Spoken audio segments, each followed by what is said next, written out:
Itetreat daw kami nung mano. Ay, bakit?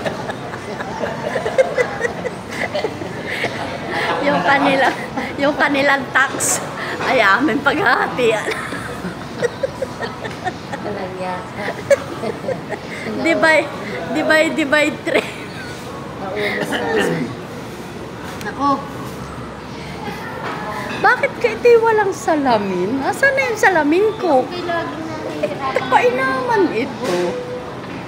Hindi. Oh, Wow. si Manong, bago ang salamin. Nakabili na doon sa kanyang Ganyan din tax. talaga ako dati. Ganyan ang binili ko, brown. Oo, may ganyan din siya dati. Hindi, kaya ako nakabili. Tingnan ko nga, Pastor.